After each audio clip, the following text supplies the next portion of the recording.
సంవత్సరాల తరబడి ఎన్ని మందులు వాడినా మీ మోకాల నొప్పులు తగ్గట్లేదా? ప్రాణ పెయిన్ క్లినిక్ లో అత్యాధునిక చికిత్స. ప్రస్తుతం మనతో పాటు ఉన్నారు లోక్ సత్తా అధినేత జయప్రకాష్ నారాయణ గారు. Hyderabad disaster response and assets monitoring and protection HYDRAA, దీని మీద ఆయన ఒపీనియన్ ఏంటో ఇప్పుడు తెలుసుకుందాం. సార్ నమస్తే అండి. నమస్తే నిరుపమ. సార్, హైడ్రా అందరూ కూడా హర్షం వ్యక్తం చేస్తున్నటువంటి పరిస్థితి ఉంది. నిజంగా ఏ పర్పస్తో అయితే హైడ్రాని ఏర్పాటు చేశారో ఆ పర్పస్ సర్వైవ్ అవుతుంది అనుకోవచ్చా సార్? లేకపోతే ఇది వేరే టర్న్ ఏమన్నా తీసుకుంటున్నట్లుగా అనిపిస్తోందా? నిజంగా పూర్తి స్థాయిలో హైడ్రా ఎప్పటికీ ఇలాగే పారదర్శకంగా పనిచేస్తూ ఏ విధమైనటువంటి ప్రలోభాలకి లొంగకుండా హైడ్రా ఎప్పటికీ ఇలాగే ఉంటుంది అని అనుకోవచ్చా? పట్టణీకరణ ఎప్పుడైతే పెరిగిపోయిందో ఆస్తుల విలువ పెరిగిపోయింది. హైదరాబాద్లో ఒక 50 ఏళ్ల క్రితం ఎవరు పట్టించుకున్నారు, 100 గజాలు అటు ఇటు ఎవరు పట్టించుకున్నారు కాదు. ఇప్పుడు గజం 3-4 లక్షల రూపాయలు అయిపోయేసరికి న్యాచురల్గా మరి పాపం పేదలు వచ్చి ఇక్కడ నివాసం ఉండేవాళ్ళు, చాలా ప్రాంతాల నుంచి నివాసం వచ్చిన వాళ్ళు కొంత ఆక్యుపై చేయొచ్చు. స్లమ్ లాడ్లు కొంతమంది ఆక్యుపై చేయొచ్చు. మధ్యతరగతి వర్గాలు కొంతమంది తెలుసో తెలియకో కొనుక్కోవచ్చు, మోసపోవచ్చు. సంపన్న వర్గాలు ఆక్రమించవచ్చు. రకరకాలుగా జరిగిపోయింది. అందున మనకి హైదరాబాద్లో ప్రత్యేకంగా సమస్య ఏంటంటే ఆంధ్రప్రదేశ్లో అది లేదు. బ్రిటిష్ పాలన ఉండటం చేత ఇక్కడ ఏనాడు కూడా భూముల సర్వే సమగ్రంగా శాస్త్రీయంగా పూర్వం జరగల. నిజాం కాలంలో కానీ తర్వాత కానీ ఆ సర్వే చేసినప్పుడు కూడా ఆ రోజుల్లో ఏం చేసామంటే నిజాం కాలంలో మ్యాపుల్లో ఇవన్నీ ఇప్పుడు ఇవాళ మొత్తం నగరం ఉంటున్నాం. ఒకప్పుడు ఇవన్నీ గ్రామాలు కదా, కరెక్టే కదా, ఈ గ్రామాలు నగరంలో కలిసిపోయినాయి కదా. అందుకని ఇప్పుడు కూడా మ్యాపులు పలానా షేక్పేట మరొకటి ఇలా చెప్తుంటాం మనం. ఆ మ్యాపుల్లో ఏం చేశారంటే ప్రైవేట్ భూముల్ని సర్వే చేశారు చేతనైన మేరకు. ప్రభుత్వ భూమి మిగతా అంతా ప్రభుత్వ భూమి అన్నారు. ప్రభుత్వ భూముల్ని సర్వే చేయాలి. కొన్ని సందర్భాల్లో అనుకున్న దానికంటే ఎక్కువ భూమి ఉండొచ్చు, కొన్ని సందర్భాలు అనుకున్న దానికంటే తక్కువ భూమి ఉండొచ్చు. ఎందుకంటే సర్వేలో పొరపాటు జరిగినాయి అనుకోండి, ఒక 100 మంది ఆస్తి పొలాలు మనం సర్వే చేశాము, చిన్న పొరపాటు జరిగినాయి. మొత్తం పొరపాటు చివరికి ఏమవుతుంది, మిగిలినటువంటి స్థలం కొంచెం ఎక్కువ కావచ్చు, తక్కువ కావచ్చు, అది ప్రభుత్వ భూమి అని రాశారు. అంచేది మ్యాపింగ్ అది సరిగ్గా లేనప్పుడు చాలా గందరగోళం జరిగింది. అలాగే సరస్సులు ఉన్నాయి, కొన్ని 100 సరస్సులు ఉండేవని చెప్తారు హైదరాబాద్లో. అవును సార్, అవును, కరెక్ట్. మరి ఒక 100 ఏళ్ల క్రితం కూడా హుస్సేన్ సాగర్లో మంచినీళ్ళకి వాడేవాళ్ళు. ఇవాళ ఆ మాట వినడానికే మనకి అసలు చాలా ఆశ్చర్యంగా అనిపిస్తుంది. ఇవాళ హుస్సేన్ సాగర్లో పడిపోతే చచ్చిపోయేది మునిగిపోవటం వల్ల కాదు, ఆ విషం వల్ల. ఆ విషానికి గురే చచ్చిపోతారు, అంత విషపూరితంగా తయారైపోయింది.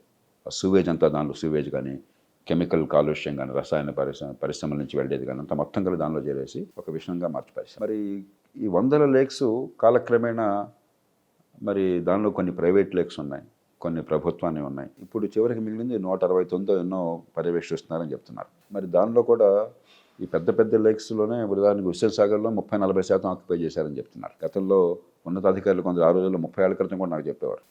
ఇప్పుడు హైదరాబాద్లో ఉన్నటువంటి రాజకీయ పరపతి ఉన్నటువంటి పెద్ద గూండా నాయకులు ఏ రకంగా రాత్రికి రాత్రి వచ్చేసి హుస్సేన్ సాగర్లో కొంత భాగంలో మట్టేసేసి లెవెల్ పెంచేసి చేస్తే కొన్ని సందర్భాల్లో అధికారులు కూడా అదే రకంగా వ్యవహరించాల్సి వచ్చింది.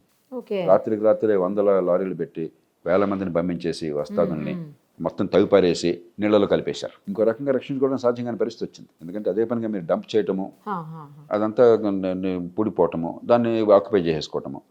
దానికి రివర్సు ఒక శనివారం ఆదివారం కోర్టులు స్టే ఇచ్చే అవకాశం లేకుండా మళ్ళీ మనం కూడా అలా, అంటే ఇంత గందరగోళంగా తయారైపోయింది. ఈ నేపథ్యంలో ఖచ్చితంగా ప్రభుత్వ ఆస్తులు కానీ భూములు కానీ లేకపోతే సరస్సులు కానీ రక్షించడం కోసం చెప్పని ఒక శాస్త్రీయమైన దీర్ఘకాలికమైన క్రమబద్ధమైన ఏర్పాటు ఉండటం అవసరం. దానిలో ఏమాత్రం మానలేదు. కానీ చాలా చిక్కుముళ్ళు పడ్డది కాబట్టి ఇది కేవలం మీకు చట్టం ఉంది చేసేయని చెప్పని మాత్రమే కాకుండా దానికి ఒక పర్యవేక్షించడానికి కానీ లేకపోతే వాళ్ళకు ఒక మార్గం చూపెట్టడానికి కానీ ఒక సమర్థమైనటువంటి యంత్రాంగం నాయకత్వం కూడా కావాలి. ఎగ్జాక్ట్లీ. కానీ సార్, ఇప్పుడు జరుగుతున్నటువంటి అంటే ఇప్పుడు ఎన్ కన్వెన్షన్ విషయానికి వద్దాం సార్.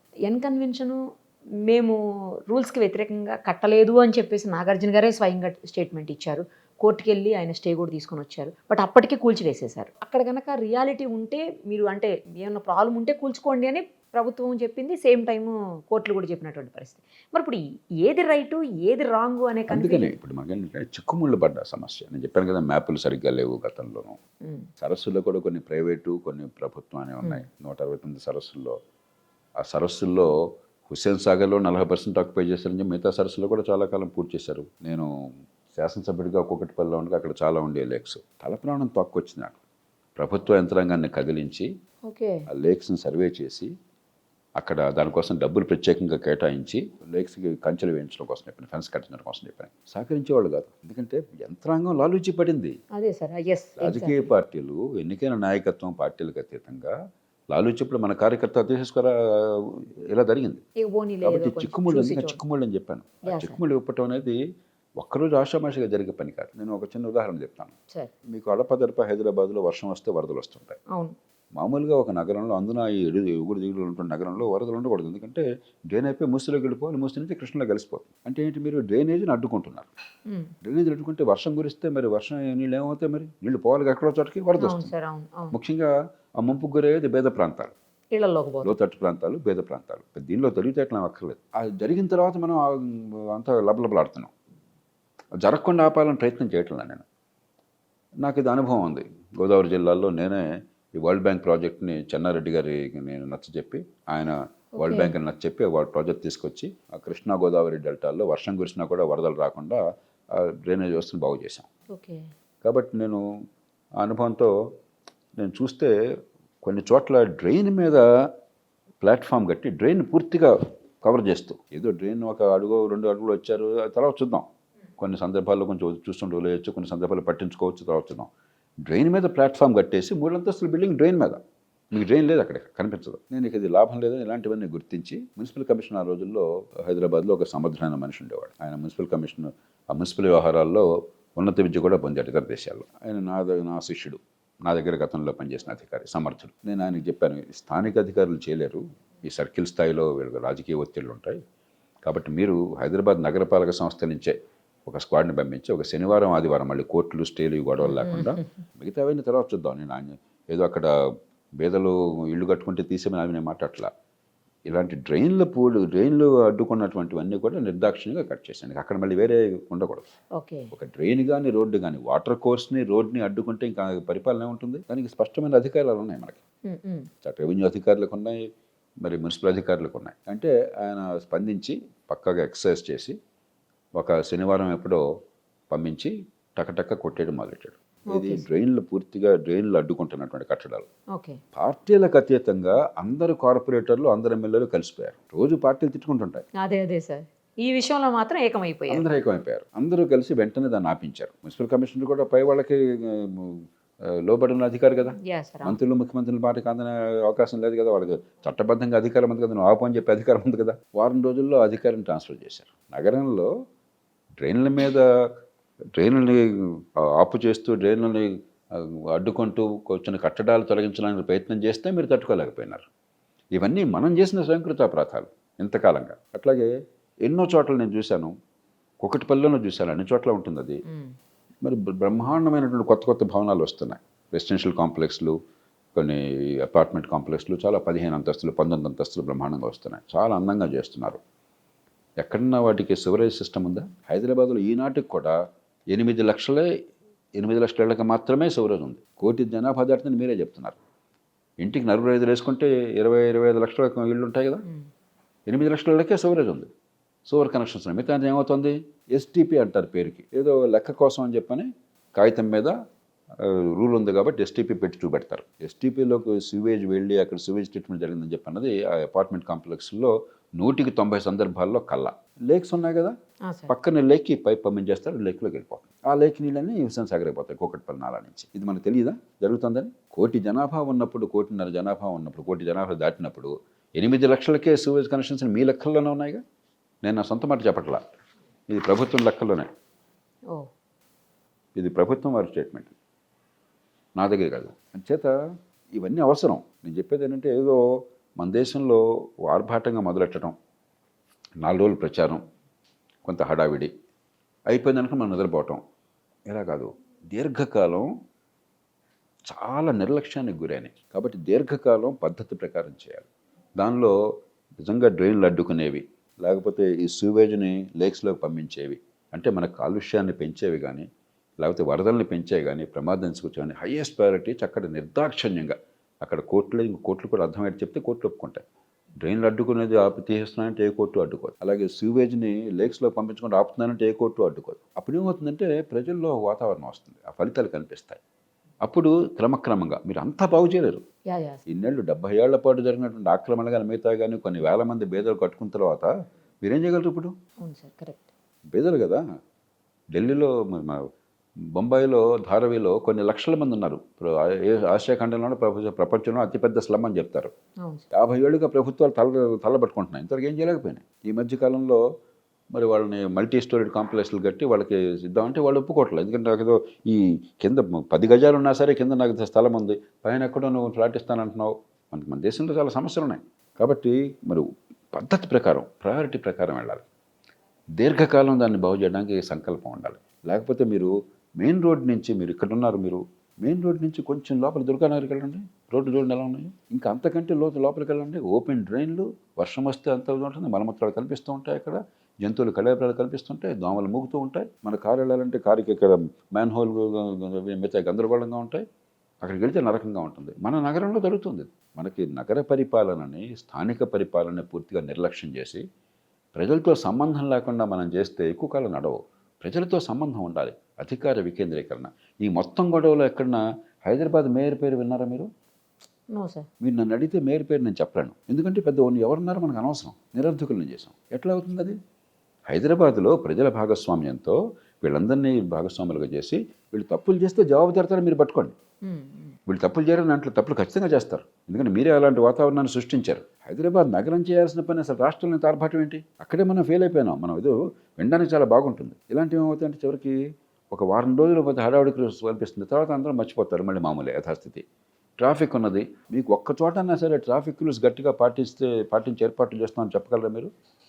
ఈ ప్రభుత్వాలు వచ్చి ట్రాఫిక్ రూల్స్ అతిక్రమిస్తే వాళ్ళకి పెనాల్టీలు వేస్తే పెనాల్టీ వేవ్ చేస్తున్నామని సగర్వంగా ప్రకటిస్తున్నారా?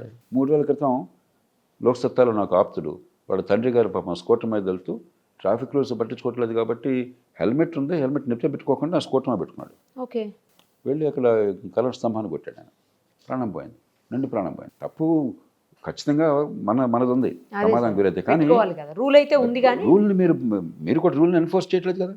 మీరు ఎన్ఫోర్స్ చేస్తే భయం ఉంటుంది. ఎంతమంది ప్రాణాలు పోతున్నాయి? ఎన్ఫోర్స్ చేస్తే మళ్ళీ జనాల వ్యతిరేకత వస్తుంది సార్. మళ్ళీ అదో పరిపాలన అంటే అదే. ఇప్పుడు పరిపాలన అంటే అదే. వ్యతిరేకత వస్తుంది చెప్పిన మర్డర్ చేసి వదిలేస్తారా? ఇప్పుడు ప్రజలు కొన్ని సందర్భాల్లో విషయం తెలుసో తెలియకో 1000 రూపాయల పెనాల్టీ కట్టమంటే ఎక్కువైపోయింది అని ఎదురు తిరగచ్చు. అవును. నచ్చ చెప్పే చాతుర్యము, మీ మాటలు వినడానికి ప్రజలను కట్టుబడినట్టుగా చేసేటువంటి విశ్వసనీయత మీకు ఉండాలి. అరే ట్రాఫిక్ రూల్స్ ఫాలో కాకపోయినట్టయితే వేల మంది చనిపోతున్నారయ్యా. దేశంలో 2 లక్షల మంది చనిపోతున్నారు ఇండియాలో ట్రాఫిక్ యాక్సిడెంట్స్లో. అత్యధికులు చిన్నారి వయసులో ఉన్నవాళ్ళు, యువత. కాబట్టి ఇబ్బంది అయినా కూడా తల్లిదండ్రులు పిల్లలు తప్పు చేస్తూ కొంచెం మందలిస్తారు, మందలించాలా, లేకపోతే ప్రాణాలు పోతాయి. చూస్తూ ప్రాణాలు పోయేటైతే ప్రభుత్వం ఎందుకని చెప్పాలా? అంతేగాని జనం కోరుకుంటున్నారు, మీరు చేస్తే ఎట్లాగా? కాబట్టి ఒక సమగ్రమైన ఏం చేసినా కూడా సమగ్రము, శాస్త్రీయము, దీర్ఘకాలికము. ఇవన్నీ ఏంటంటే 2 రోజుల పాటు ఏదో ఆరంభ స్వరత్వం కనిపిస్తూ ఉంటుంది. అలా కాకుండా చేస్తే సంతోషం. ఒక చిన్న ఉదాహరణ మీకు గుర్తుందో లేదో, ఒక 7 ఏళ్ల క్రితం 10 ఏళ్ల క్రితం ప్లాస్టిక్స్ గురించి పెద్ద గందరగోళం, చాలా హడావుడి చేశారు సార్. జిహెచ్ఎంసీ పరిధిలో అసలు ప్లాస్టిక్ వాడొద్దని. ఎక్కడన్నా అసలు ఏమన్నా అమలవుతుందా? ఇళ్లలో నేను కూడా ఇంట్లో మా శ్రీమతి వీళ్ళంతా కూడా సెపరేట్ చేశారు. ఇది ఆర్గానిక్ వేస్ట్, మరి రీసైక్లబుల్ ప్లాస్టిక్ అన్నీ కూడా. నేను విన్నది ఏమిటి, అన్ని చోట్ల జరుగుతుందో నాకు తెలియదు. ఆ వాహనానికి పంపించేటప్పుడు మనం ఇచ్చేది 2-3 బిన్స్లో ఇచ్చినా కూడా మొత్తం కూడా దానిలో పోసేస్తున్నారు. అందుకని వీళ్ళు కూడా ఇంకా అక్కడ ఎలా కలిపేస్తున్నారు, మనం కూడా కలిపేస్తున్నా, వీళ్ళు కూడా కలిపేస్తారు. మన ఆర్భాటం కనిపించింది, 2 రోజుల పాటు పెద్ద ఆరంభ స్వరూపం కనిపించింది. పని ఎక్కడ? సిస్టమ్స్ బిల్డ్ చేయాలి, ప్రజల్ని భాగస్వాములు చేయాలి, జవాబుదారితనం కావాలా, అధికారాన్ని వికేంద్రీకరించాలి, వార్డు కమిటీలను పెట్టాలి. రాజ్యాంగంలో వార్డు కమిటీలు చెప్పారు. వార్డు కమిటీలకు బాధ్యత ఇవ్వాలి, వాళ్ళకి అర్థం కావాలా మనకి ఏమవుతుంది మన చుట్టుపక్కల అని చెప్పని. మీ లేక్ కావచ్చు, లేకపోతే మీ రోడ్డు కావచ్చు, మీ డ్రైన్ కావచ్చు, మీ గార్బేజ్ కావచ్చు, మనకు తెలియాలి, దానిలో భాగస్వాములు చేయాలి. మనకు అదేం లేకుండా ఏదో ఒక చిట్కా పరిష్కారాలు ఉన్నాయనుకుంటున్నాం. ఒక్కడు సినిమా ఏదో చెప్తారు, ఒక్కరోజు ముఖ్యమంత్రి కాగానే మొత్తం మారిపోతుంది చెప్పని. ఒక సినిమాలో సాధ్యమైంది. సినిమాలో ఏమవుతుందంటే అంత అధ్వాన్నంగా ఉన్నది, హీరో గొప్ప పాటలు లంకించుకోగానే పాట అయిపోయేసరికి సులభంగా సుందరంగా మారుతుంది. జీవితం అట్లా కాదు. జీవితం చాలా కష్టమైనది. అన్నింటినీ కూడా సమర్థించుకురావాలి. ఇవి చాలా కొన్ని చేదరస్తాయి. ఉదాహరణ డ్రైనేజ్ ఇంప్రూవ్ చేయడం అంటే ప్రజెంట్ ఇష్యూ కాదు కదా. అక్కడ పోయి మీరు చూడడం కానీ కంపేస్తుంది, వాళ్ళ మలమూత్రాలు మనం చూస్తూ ఉండాలా. కానీ that's the way life is. మన బాత్రూమ్ కడుక్కోవాలంటే అదేం ప్లెజెంట్ ఇష్యూ కాదు. కాబట్టి ఒకరోజు ఒక డ్రామాతో అయిపోయేది కాదు. చిత్తశుద్ధితో దీర్ఘకాలికంగా అన్గ్లామరస్గా పనులు జరగాలి. అది మర్చిపోయినాం మనం.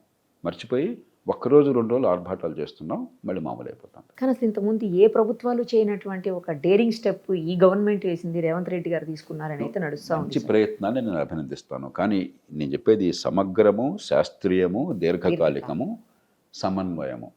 ఇది లేకపోయినట్టయితే ప్రజల భాగస్వామ్యము, అధికార వికేంద్రీకరణ ఇవి లేకపోతే ఇవన్నీ ఊరికే మక్కలో పుట్టి పప్పులో పోతాయి. సార్ కరెక్ట్ చెప్పారు. బట్ ఏంటంటే ఇప్పుడు ఏదైతే హైడ్రా ఉందో అలాంటివి మా ఏరియాస్లో కూడా కావాలి అని చెప్పేసి డిమాండ్ కూడా పెరుగుతూ ఉన్నటువంటి పరిస్థితి ఉంది సార్ ఇప్పుడు. అంటే అన్ని చోట్ల కబ్జాలు పోవాలి, ఎక్కడ కబ్జాలు ఉండకూడదు, ప్రభుత్వ భూముల్ని. ఇప్పుడు మనం ఏంటంటే అగైన్ చెప్పాను కదా, చిట్కాల పరిష్కారాలు చూస్తున్నాము. మనకు ఉన్న సిబ్బంది పరిమితం. శాస్త్రీయంగా మీరు చేయకుండా హడావిడిగా చేస్తే ఫలితాలు రావు. ఖచ్చితంగా భూ కబ్జాలు తొలగించాలి. రోడ్లు అడ్డుకుంటే కూడా పట్టించుకునే యంత్రాంగం మనకున్నది. 1-2 సందర్భాల్లో నేను స్వయంగా పోయి, అందరికీ తెలుసు నేను ఏ చట్టాన్ని ఉల్లంఘించనని చెప్పని, రోడ్డు గడ్డంగా గోడ కడితే నేను వెళ్ళి గోడను బద్దగట్టాల్సి వచ్చింది 10 మంది ఎదురు. ఎందుకంటే నేనే వెళ్ళి కొడితే కొంచెం ప్రజలు ఊపు వస్తుందని చెప్పని. రోడ్డు గడ్డంగా గోడ ఒకటి పట్టించుకున్న అవసరం లేడు. అంచేత మీరు మళ్ళీ పాలన గాడిలో పెట్టాలి. ఒక గాడిలో దీర్ఘకాలం పెట్టడానికి చాలా శ్రమ చేయాలి, చాలా లోతుకి వెళ్ళాలి. అంచేత ఇది మంచి ప్రయత్నం. ఇళ్ళలకు గానే పండుగ అనుకోపోకండి, నేను చెప్పేది అది. ఇది చేయొద్దని కాదు, ఓకే, ఇళ్ళలకు గానే పండుగ అనుకోపోకండి. దీర్ఘకాలం సిస్టమేటిక్గా మనకేంటంటే పరిపాలనలో మిషన్ మోడ్ అంటారు. ఏదో దానికి ఏదో ఉందా ఒక మిషన్, వర్షం వచ్చింది, బాగా వరదలు వచ్చేస్తున్నాయి, ఏదో చేద్దాం, ముఖ్యమంత్రి గారు వస్తున్నారు, గవర్నర్ గారు వస్తున్నారు, రోడ్డు అంతా క్లీన్ చేద్దాం ఈ పూటకి, లేకపోతే సైక్లోన్ వచ్చింది ఈ పూట మేనేజ్ చేద్దాం, ఎలక్షన్లు వస్తున్నాయి ఎలక్షన్ పని చేద్దాం. ఇవన్నీ పర్ఫెక్ట్గా చేస్తున్నాం మనం. కానీ రోజువారీ పరిపాలన చాలా విసుగైనటువంటిది, బోరైనటువంటిది, చికాకైనటువంటిది. అది చాలా అధ్వానంగా చేస్తున్నాం. కాబట్టి ఈ హైలీ విజిబుల్ ఈ గడవలకు పడిపోయి సమరపడిపోకండి. ఈ బోరింగ్ పని ఉందే అది చాలా అవసరం. చాలా చికాకు కలిగే పని, కొన్ని సందర్భాలు అసహ్యం కలిగే పని, రోజు చేయాల్సిన పని. ఇవాళ చేస్తే ఇవాళ అయిపోవాలి, రేపు మళ్ళీ చేయాలి, రేపు చేస్తే అయిపోవాలి. బాత్రూమ్ ఇవాళ శుభ్రం చేస్తే రేపు కూడా మళ్ళీ చేయొద్దు, ఎల్లుండి చేయొద్దు. ఇది ఒక్కరోజు అయ్యేది కాదు. దోమల నివారణ ఉంది, ఒక్కరోజు ఒక పూట దోమలు మందేస్తే అయిపోయేది కాదు. డెంగ్యూ ఫీవర్ కొన్ని వేల మందికి హైదరాబాద్లో ఉందని చెప్పారు. అది ఒక్కరోజు ఇవాళ వచ్చేసి మీరు మందేస్తే దోమలు అయిపోయిందా? రేపు దోమల సంగతి ఏంటి, ఎల్లుండి దోమల సంగతి ఏంటి? కాబట్టి సిస్టమ్ బిల్డ్ చేయండి, ఇంటిగ్రేట్ చేయండి, సమన్వయం చేయండి, సమగ్రంగా చూడండి, దీర్ఘకాలికంగా ఆలోచన. ఇదంతా జరగాలంటే ఉద్యోగుల ద్వారా మాత్రమే జరగదు, సాధ్యం కాదు. ఉద్యోగులకి భార్య బిడ్డలు ఉన్నారు, వాళ్ళకి నెల జీతం చేస్తే పొద్దున సాయంత్రం వాడు ఇక్కడే ఉంటాడా? కాబట్టి సమాజం పట్టించుకోవాలి, సమాజానికి ఆ స్పేస్ ఇవ్వాలి. అందుకే వార్డు కమిటీసు, అధికార వికేంద్రీకరణ, మనందరం పట్టించుకోవటం అది జరగట్లా. అది జరగకుండా ఎవరో కొందరు బాధ్యత తీసుకుని మేము 10 మంది చేస్తూ ఉంటున్నారు. జరగదు. కొంతకాలం బాగుంటుంది. ఒక చిన్న అపార్ట్మెంట్ కాంప్లెక్స్లో ఉంటే మనం దీన్ని బాగా చేయాలంటే ఎన్నిసార్లు కూర్చోవచ్చు, కొన్నిసార్లు విసుగుపడుతుంది. ఇదేంటో ఇది ఎళ్ళతో కూర్చుని చెత్త అంతసేపు కూర్చుంటామని చెప్పాను. కానీ తప్పదు, మనం అందరం పట్టించుకుంటే, నిరంతరం పట్టించుకుంటేనే ఒక స్థాయి మెయింటైన్ అవుతుంది. ఒక ఇల్లు ఎలాగైతే మెయింటైన్ అవుతుందో ఒక ఇల్లు కష్టమైతే 1 కోటి మంది జనాభా ఉన్న సిటీ ఎంత కష్టం. దాంతోపాటు మరొకటి ఆలోచించాలి. మనకేమవుతుంది, మీరు ఎన్ని చేసినా కూడా లక్షల మంది ప్రవాహం మహానగరాలకు వచ్చేస్తాం. ఎక్కడో మారుమూల హుస్నాబాద్లో ఉన్నవాళ్ళు కావచ్చు, ఆదిలాబాద్లో ఉన్నవాళ్ళు కావచ్చు, లేకపోతే మరో గ్రామంలో ఉన్నవాళ్ళు కావచ్చు, అందరూ పాపం పొట్ట చేతిపెట్టుకుని హైదరాబాద్ వచ్చేస్తున్నారు. వాళ్ళలో చాలామందికి నైపుణ్యం లేదు, పెద్దగా ఆదాయం సంపాదించే అవకాశం లేదు. వాళ్ళు ఇక్కడికి వస్తే ఒంటరిగానే రావాలి, కుటుంబంతో వచ్చే అవకాశం లేదు. వాళ్ళకి నిలవనాడు కూడా ఉండదు ఇక్కడ. కాబట్టి కుటుంబం లేకుండా వచ్చి చిన్న ఉద్యోగాలు, చిన్న నైపుణ్యం వాళ్ళకి 10-12 వేల రూపాయలు, 15 వేల రూపాయలు వస్తే చాలా ఎక్కువ వచ్చినట్లు లెక్క. ఎక్కడుంటారు వాళ్ళు? ప్రయాణం ఎట్లా చేస్తారు? ఇంటికినే చేస్తారు. దానికి ఒక్కరోజు వాడికి పని లేకపోతే పస్తుంటే వాడిని చూసేవాళ్ళు ఎవరు? వాళ్ళకి అనారోగ్యం వస్తే వాడికి సంక్షోభమే కదా, ఆలనా పాలన లేదు. కాబట్టి ఈ ప్రాబ్లం ఇక్కడ రాకుండా చిన్న పట్టణాలు అక్కడ డెవలప్ కావాలా. మన దృష్టి అంతా హైదరాబాద్ మీద పెట్టి ఏదో చేస్తాం, ఇంకా జనం వస్తారు, బేదలు వస్తారు, వాళ్ళు ఏ పాపం ఎరగిన వాళ్ళు, వాళ్ళకి ఆదాయాలు లేవు, మరి వాళ్ళకి స్కిల్స్ లేవు, నైపుణ్యం లేదు, చిన్న ఆదాయాలతో బతుకు దిందనగండంగా ఉంటుంది. మళ్ళీ మనం సిటీ అంతా గందరగోళం అయిపోయిందని మాట్లాడుతుంటాం. చిన్న మ్యాగ్నెట్స్ క్రియేట్ చేయండి. ఏ జిల్లాకు ఆ జిల్లా, ఏ తాలూకాకు ఆ తాలూకా, ఎక్కడికక్కడ ఈ చిన్న నైపుణ్యంతో అక్కడ ఉద్యోగం దొరుకుతుంది అనుకోండి. ఈ 10-12 వేలు అక్కడ వచ్చింది అనుకోండి, 15 వేలు అక్కడ వచ్చింది అనుకోండి, గౌరవంగా బతకవచ్చు. ఆలనా పాలన ఉంటుంది, ఖర్చు తక్కువ ఉంటుంది, అన్ని సౌకర్యాలు ఇక్కడున్నా అక్కడికి అంతే. కాబట్టి ఈ నేను చెప్పేది సమగ్రం అంటే అర్థం అది. మనం ఏదో ఒకటి చేసి ఇది బాగుందనుకుంటున్నాం కాదు, ఈ మొత్తం చేయకపోతే ఫలితాలు రావు. సమగ్రము, శాస్త్రీయము, హేతుబద్ధము, దీర్ఘకాలము, సమన్వయము, ప్రజల భాగస్వామ్యము, అధికార వికేంద్రీకరణ, ఇన్ని కలిపితే కానీ సక్సెస్ రాదు. మనం అంతా సినిమాటిక్ ప్రభావం మన మీద చాలా ఎక్కువ ఉంది. ఏదో ఒక ప్రకటన, ఒక పని, ఒక ఇది అయిపోయిందంత అనుకున్నా అవదు. భారతదేశంలో కొన్ని కోట్ల మంది జీవితాలను సృష్టించే సమస్యలకి చిట్కా పరిష్కారాలు ఉండవు. ఇప్పుడు కొంతమంది మాట్లాడుతున్నారు సార్, ఇది కేవలం కక్ష సాధింపు కోసమే హైడ్రాని వేశారని చెప్పేసి, దీని వెనకాల చంద్రబాబు గారు కూడా ఉన్నారని ఇలా నేను మాట్లాడుతున్నారు. దాని మీద ఎందుకు? నేను ఇప్పుడు వ్యాఖ్యానించను. వాస్తవాలు తెలియకుండా ఒక ప్రభుత్వం ఒక సత్సంకల్పంతో పనిచేస్తే ఆ ప్రభుత్వం మనది. నేను ఎప్పుడు ఆ మాట నమ్మేవాడిని, ఎప్పుడు ఆ మాట చెప్పేవాడిని. వాళ్ళ పార్టీ ఏమిటి, కులం ఏమిటి, మతం ఏమిటి, మనిషి ఎవరు మనకు అనవసరం. ప్రభుత్వాన్ని మనం ఎన్నుకున్నాం, పన్నులను మనం కడుతున్నాం. ఒక ముఖ్యమంత్రి గారు, ఒక ప్రభుత్వం వచ్చి మేము ఈ పని ఈ సంకల్పంతో చేస్తున్నాము, చట్టబద్ధంగా ఈ బాధ్యత మాకున్నది, ఈ అధికారాన్ని ఇలా ఉపయోగిస్తున్నామంటే పూర్తిగా మద్దతు ఇచ్చే బాధ్యత నాది. వాళ్ళు పొరపాటు చేస్తే, బుద్ధిపూర్వకంగా తప్పు చేస్తే, వాస్తవాలు తెలిస్తే ఖచ్చితంగా విమర్శిద్దాం. అంతేగాని ప్రభుత్వం ఏం చేసినా కూడా వాళ్ళని తిట్టడమే పనిగా పెట్టుకోవటాన్ని నేను ఒప్పుకోను. అప్పుడు పరిపాలన నడవదు. మన ప్రజాస్వామ్య ప్రభుత్వంలో కొన్ని మౌలికమైన సాంప్రదాయాలు ఉండాలి. ఒక ప్రభుత్వం నగరంలో భూములు రక్షించడం వాళ్ళ బాధ్యత కదా, బాధ్యత నెరవేరుస్తూ ఉంటే నేను క్రిటిసిజం ఎట్లా వస్తుంది? పని చేయకపోతే తిడతాం, పని చేస్తే కూడా తిడితే ఎట్లా? తప్పు చేస్తే తిడదాం, సరిగ్గా చేయకపోతే సరిగ్గా మార్గం చూపెడదాం. కాబట్టి దానిలో ఆ చర్చలోకి నేను వాళ్ళని.